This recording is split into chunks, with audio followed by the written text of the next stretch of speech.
Okay, so we're welcoming everybody to our Uncovering Shabbat class 4. And today we're going to do something different. Today we're going to show you how to make cholent. And I'm going to make cholent because in this house I have the honor of making cholent. And then we'll also learn some of the secrets and some of the deeper reasons for cholent. And later on we'll explain what cholent is for those who don't even know what cholent is. So watch me. We start with peeling 3 potatoes. Good thing is, let me move over here a little closer to the camera. Good thing is that my mother should be well and healthy, living in Brooklyn, was born in Hungary. And as you know, the Hungarians have a reputation for good cooking. So my mother trained me already from my childhood to help in the kitchen and do what needs to be done. So I hope that this cholent will be successful. So we only have 3 potatoes to peel, so we're going to do this very quick. I hope I don't get your husbands in trouble, that you're going to say, look, the rabbi is working in the kitchen, how come you don't either? So we'll leave that out, because Shabbos is about peace in the home, not about trouble. So at any point in time, if you want to get a more detailed recipe of my cholent, you are welcome to ask. So here we go. We're finishing. This is the last potato. In case you haven't seen, this is 3 potatoes. Now this is the crock pot.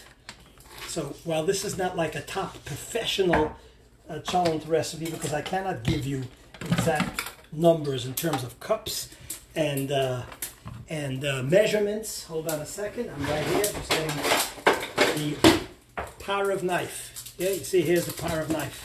Well, I cannot give you the exact measurements because the way I work, as probably many of you work, is it's all in the head or in what you're used to. You know, a pinch of this, a bissel from this, a little bit of that, and that's how we put it together. But yeah, there's another beautiful knife. Okay, hold on a second. No, this knife is fine. So what I want to tell you is what I just peeled before is I peeled 3 potatoes. That's for my cholent. I also peeled here a sweet potato. Not everybody puts in sweet potato in the cholent. I do like to put in sweet potato in the cholent. It adds a little bit of flavor in my opinion. I'm going to wash this out quickly, so bear with me as I wash out the potato and sweet potato. We're not going anywhere. Bear with me over here. We're washing the 3 potatoes. And here we go. We're coming back. Hope you're still there. And let's see what we got here. Okay, so here we go. We're slicing up the potato. Okay. And now, interestingly enough, one of the key ingredients. Sorry, we got disconnected for a moment. My apologies. One of the key ingredients to cholent, of course, is beans. And by the way, there's a reason for that. There's a reason why the key ingredients is beans, as we will discuss soon. So here we go. And this again, a lot of this I learned from either my mother or just over the years. As I mentioned at the beginning of the video, being the cholent maker in my family. So here we go. We have here, let's see. I have over here this is kidney beans. I'm putting in some kidney beans, finishing the bag. I will then put in some pinto beans.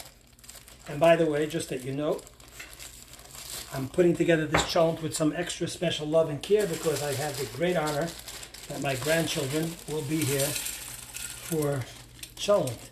So could you have more heart than making cholent for guests, especially if they are your grandkids? Now over here, I also have the baby lima beans.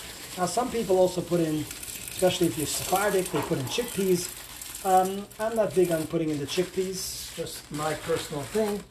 Now so I put in the kidney beans, I put in the pinto beans, I put in baby lima beans, and I like to put in quite a bit of barley.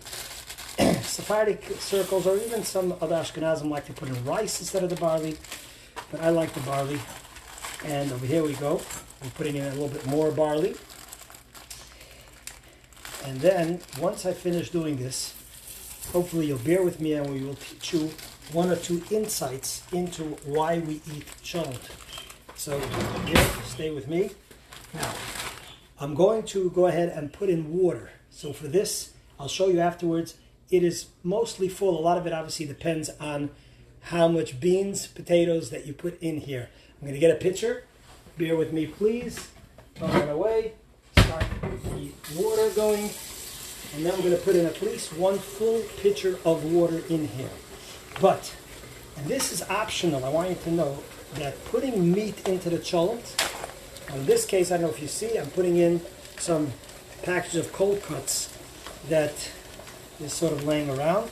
I'm putting that into the cholent as meat. However, I want you to know, I'm going to get the water. Stay there for a second.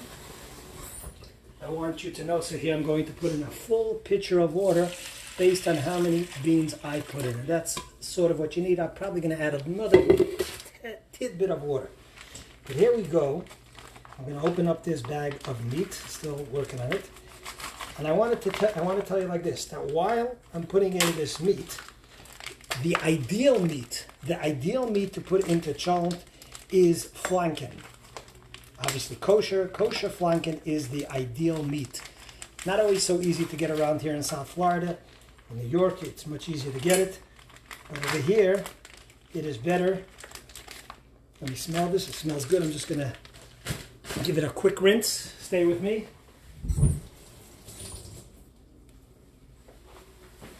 I'm going to put in this leftover cold cuts that we have. That's the meat that I'm going to put in. And then I will show you what kind of spices I put in. As I mentioned before, you don't have to put in meat. You want to have what we call a parv cholent, and a lot of times we do a parv cholent, and there are people who want to have a parv cholent because sometimes they want to have, they want to eat dairy afterwards. The Jewish law is, as you know, that once you have anything that has meat inside, you have to wait 6 hours before you can have dairy. So there are people who definitely prefer to have a parv cholent. Often we do a parv cholent, but in this case, today we are honoring the Shabbat, and we're going to have what we would call a fleishik cholent, a meat cholent. So I want you to know that. We're going to put in this last pack of meat over here. Bear with me, and then we will show you some of the spices. Now, if you're not putting in meat into the cholent, you could subsidize it. You could substitute, I knew that word was wrong. You could substitute it by putting in oil. You put in just regular oil, canola oil, whatever oil you want to put in, then you could go ahead and use that instead of the flesh, instead of the meat. Now, what I want to tell you, is my boychik is standing over here and watching me. What I want to tell you is the following. What I want to tell you is that the spices that I'm about to put in. And this is all, as we do it, we recognize that this is l'chavod Shabbos. This is in honor of the Holy Shabbos. So for the next thing I'm going to put in here is some fresh garlic. Garlic over here, as you can see, the fresh peeled garlic actually has a kosher symbol. Usually in a pot like mine, I will put in this size pot. You might want to see the size crock pot over here. I think it's an 8-quart size crock pot, which, by the way, you might not have known, but the crock pot, I just found out today that the crock pot was actually created originally by a Jew, so for his mother, so that his mother could have an easier time in making cholent. So I don't know if that's totally accurate. No. So, however, since I'm a little bit out of fresh garlic, so I am putting in a little bit regular garlic because I'm out of the fresh garlic. But I usually will put in about, if you break up the standard size cloves, I'd probably put in about, 5 to 6 pieces of garlic. The next thing I'm going to put in is salt, of course. Oh, look at this. My dear Rebbetzin just bought me some more garlic. So here, you see this size garlic? I would say about 5 or 6 pieces of this size garlic. And then, the other thing I will add is some crushed red pepper. So here we go. We're putting in, again, there's no way of telling. It all depends on how peppery you want it. And then I'm going to put in a handful of salt. See, that's a handful. Now, how much salt you should put in, that's up to you. I don't know what to tell you about that. The Bazoi Gaitis, that's the way it is. Now, here there's also sweet Hungarian-style paprika. You could use any paprika, but the sweet Hungarian definitely is a way to go if you can. Let me see how I can open this here. There we go. I have my helpers over here. Open me here with the... Open it up. Here we go. I'm going to put in... You actually put in quite a bit of the paprika. Okay. And finally... I think we're down to... finally, it is best to chop up an onion and put in an onion. But since I'm a little bit lazy today, so I am actually not chopping up an onion. I'm putting in here some dried onion flakes, which I will put in. There we go. And there we have it. We have our cholent. So we had our...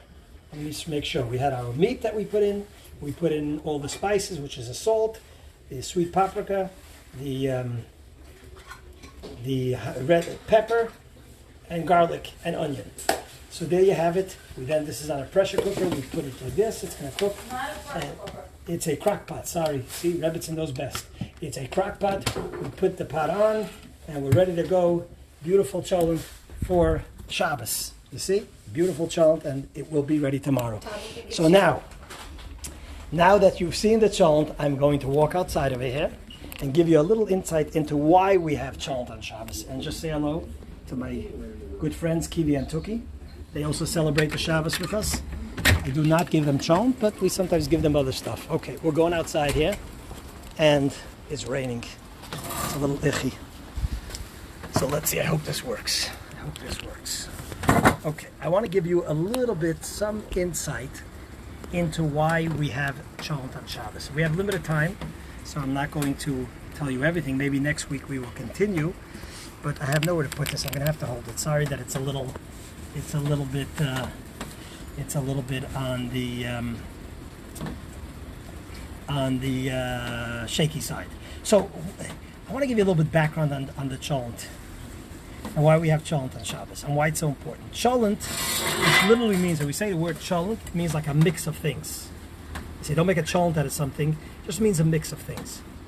But the origin of cholent starts from the machloket, the argument in the Talmud of when the Torah says, lo tavaharu eish. When the Torah says you should not have a fire. Let me see if I can put this down.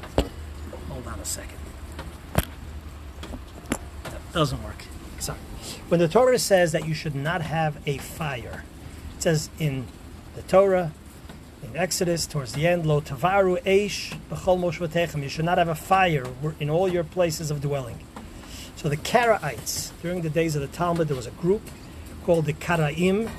They rejected the interpretation of the sages, and they said, Lo tavaru eish, you should not ignite a fire, means that you not only can't you ignite a fire on Shabbat, but you cannot have a fire throughout the entire Shabbat, even if you lit it before Shabbat, and therefore you can't have anything hot.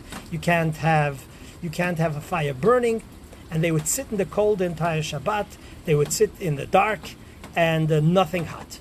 And the Chachamim, our sages, who are the ones who go ahead and interpret the law, said, Lo tavaru eish means you can't ignite a fire on Shabbos, but if you lit a fire before Shabbat, you're allowed to benefit from it on Shabbat. And in order to prove that we accept what the sages have told us and how they interpret all of Torah, we go ahead and we make sure to eat something warm on Shabbat, which is cholent, or for that matter, anything that's warm on Shabbat that was heated up before Shabbat, or the fire started before Shabbat. And it's interesting that the Baal HaMoir and others, without going into specifics, other great commentaries tell us the following, that one should eat chamin, one should eat something hot, which the Svardim give it one name, the Ashkenazim give it another name, that we should eat warm stuff on Shabbat, and because it's a oneg, it's a pleasure and honor for Shabbat. And on Shabbat, the prophet Isaiah tells us you should have pleasure and honor on Shabbat. And At the same time, the Svardim have, I forgot what they call it, Chamin, they have some other name, but everybody has adopted throughout history to have cholent. And in fact, the holy commentaries tell us that one who does not have cholent on Shabbat is denying the authenticity of the Torah's transmission through our sages. And as the Alter Rebbe, the author of the Shulchan Aruch, the first Chabad Rebbe, the author of the Alter Rebbe Shulchan Aruch says that is providing that you're not eating cholent because you're worried about the opinion of the Karaim. But if you're not worried, you just don't like cholent or you don't like to eat something hot, that doesn't apply. So we see from this that cholent, for whatever reason, because Jews, everything is about food, for whatever reason, cholent has become the battleground where those who accept Torah, with both the written and oral Torah, which was passed on by the sages, are the ones that are still here today, by the way. We don't really have Karaim today. Torah Jews, throughout history, there's always been break-offs, but they're not here anymore. Torah Jews, those who follow the sages, have existed and continue to exist and champion and are proud of their Judaism. And cholent has somewhat become the battleground for that. And because this has taken a little bit longer than I expected, I'm not going to explain that right now. We'll continue next week. But I will end off with one beautiful cholent story which you could use for the Shabbat table. This cholent story is a story I saw in Sipurei Hasidim from Yosef Zevin, and he relates the following story. And as you know, I'm not good with remembering names. I've said that in the past. But there was one great Rebbe, a great holy Hasidic master, who was once traveling with his students, and he came to a certain home for Shabbat, and as was the custom then, and now, that the Jews were very welcoming, and he was invited by one of the honorable members of the community, one of the wealthier members, to host both him and his group of Hasidim. And it came Shabbos day, and in this town, the custom was that the honored guest was given the right, the respect to hand out the cholent. He would take a little bit cholent for himself, he would taste it, and then he would scoop it out for everybody else around the table. This was a way of honoring the choshev guest, the respectable, the honorable guest. So this particular Hasidic master was given this honor, and he takes a bite for himself, he fills up his plate, and he eats it up. And everybody's waiting, his students are waiting for him to start dishing out.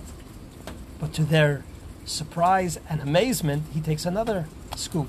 He finishes it up. And he takes another scoop. And they're all like, what's going on here? We've seen our Rebbe sometimes do these holy things, but something is strange. We know he's not a glutton. What's going on over here? And he finishes the entire pot of cholent. The entire pot. Later on, the Talmidim, either his students asked or he explained to them. I think the students asked, Rebbe, you finished the entire cholent. What's going on over here? We know there's a story behind this. So he said to them like this. He said, when I first tasted the cholent, I realized that the maid in the house was a Jewish orphan. She was the maid in the house that the host took in to take care of her, to give her a place to be and to give her food. But she was a maid. And I realized that mistakenly, instead of putting in oil, which would make the cholent delicious, she put in neft, she put in kerosene that is used for the candles to light up the house. And the cholent was disgusting. And I knew that especially since I, the Rebbe, was here, and if the host would find out, he would really, really give it to this orphan maid. So in order not to embarrass her, I went ahead, I finished Old Cholent, took the blame on myself. I told the host how delicious the cholent was, and that's why I finished the entire thing, only to protect this orphan girl. So that's a story about cholent. And God willing, next week, stay tuned, we'll give you more details about the secret and why cholent specifically became the battleground of our sages, and how we recognize the importance of cholent in the following way, that till today we are told, eat cholent, because by eating cholent you are affirming your belief and commitment, besides honoring the Shabbos, which is first and foremost because it's such a delicious warm dish, but you're also affirming our belief and understanding to the interpretation of Torah as it's passed on by our holy sages. Everybody have a fantastic Shabbat. Please share these words of Torah. Glad you joined us. If you want more details on my cholent recipe, please, you're welcome to reach out. Everybody, Shabbat Shalom.